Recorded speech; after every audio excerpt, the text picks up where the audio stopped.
जावेद, गिरफ्तारियां भी हुई, FIR दर्ज हुई, गिलानी साहब को पकड़ा भी गया, अभी क्या सूरत हाल है? पीर को जलसा है, तैयारियां कैसी हैं, हुकूमत के क्या इक़दाम हैं और अपोजिशन किन तैयारियों में लगी हुई है? जी बिल्कुल समिया, अगर बात की जाए मुल्तान में 30 नवंबर के जलसे के हवाले से, तो अगर हम पहले बात करें PDM की क़यादत के हवाले से, तो PDM की क़यादत जो है वो भरपूर तैयारियों में नजर आ रही है। खास तौर पर जो मुल्तान का जलसा है वो पाकिस्तान पीपल्स पार्टी के यौम तासीस के हवाले से हो रहा है, और क्योंकि 30 नवंबर को पीपल्स पार्टी का यौम तासीस, तो इस हवाले से ये मेजबानी मिली है कि वो ये जलसा यहाँ पर कर रही है। और पाकिस्तान पीपल्स पार्टी की जानिब से जो तैयारियां हैं वो भरपूर अंदाज में जारी हैं। रैली भी निकाली गई थी, उसकी भी इजाजत नहीं दी गई थी इंतजामिया की जानिब से। अब जलसे की भी इजाजत नहीं दी गई। इसके बावजूद जो तैयारियां हैं वो भरपूर अंदाज में जारी हैं।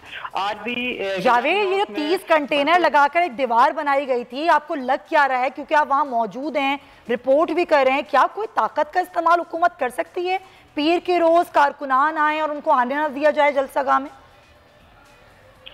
जी समिया, इस हवाले से ये बताऊं कि आज अगर हम जलसागाह के अतराफ की अगर बात करें तो वहां पर बिल्कुल कंटेनर्स पहुंच चुके हैं। 30 से ज्यादा कंटेनर जो है वो पहुंचे हैं। इसे कबल जो है जिला इंतजामिया से पुलिस ने 60 कंटेनर्स मांगे थे, जिसमें से 30 कंटेनर्स पहुंच चुके हैं। इसके हवाले से बाकायदा उन्होंने लेटर लिखा था, कंटेनर फराम किए जाए। 30 कंटेनर यहाँ पहुंच चुके हैं। किला के अतराफ में कंटेनर्स की दीवार खड़ी की जा चुकी है। लेकिन दूसरी जानिब आज सैयद यूसुफ रजा गिलानी से जब बात हुई तो उनका ये कहना है कि हमारा जलसा जो है वो हर सूरत में ही किला खुर्ना कासिम बाग स्टेडियम में होगा, चाहे जिस तरह की भी रुकावटें खड़ी की जाए, तो जो कारकुन है वो हर सूरत में किला पर ही पहुंचेंगे और वहां पर जलसा वहीं पर होगा। और इस हवाले से उनसे जब ये बात की गई है कि आया कि कोई दूसरी कोई ऑप्शन हो, उनके पास कोई तीसरा ऑप्शन हो, तो उनका ये कहना था कि पहला, दूसरा और तीसरा ऑप्शन उनके पास किला खुर्ना कासिम बाग स्टेडियम में, इसके अलावा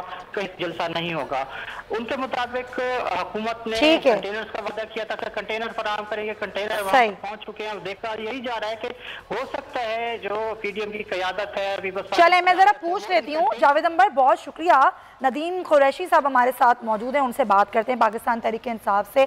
नदीम साहब, क्या प्लान है आप लोगों का, क्योंकि आप लोग तो नहीं दी आप लोगों ने परमिशन जलसा करने की, उसके बावजूद जलसा हो रहा है, कोरोना की भी ज़ाहिर सूरत हाल है, क्या करेंगे आप लोग? रोकेंगे, रोकने के लिए ताकत का भी इस्तेमाल करेंगे, क्या प्लान क्या है आप लोगों का?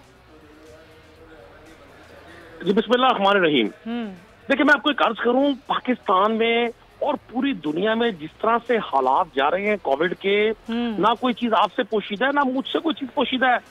अगर मुल्तान में डिस्ट्रिक्ट एडमिनिस्ट्रेशन ने कंट्रोल किया और इनको परमिशन नहीं दी, तो NCOC ने ये बताया है पूरे मुल्क को कि हमने किसी भी सूरत ये गैदरिंग नहीं होने देनी।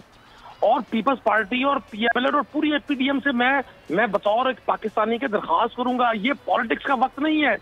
ये वक्त है कि हम लोगों को इस वबा से बचाने में अपना रोल प्ले करें। देखिए कितना बड़ा लम्हा फिक्रिया है, एक आम आदमी के लिए कितना बड़ा क्वेश्चन है कि एक मुल्क में उसकी जो टॉप की अपोजिशन जमाते हैं वो उस बयानिया पर इकट्ठी नहीं हो रही जो कोविड से निपटने के लिए। नदीम साहब, ये मुल्तान में केसेस तो हैं कोरोना के, क्या लॉकडाउन लगाने पर गौर कर रहे हैं आप लोग?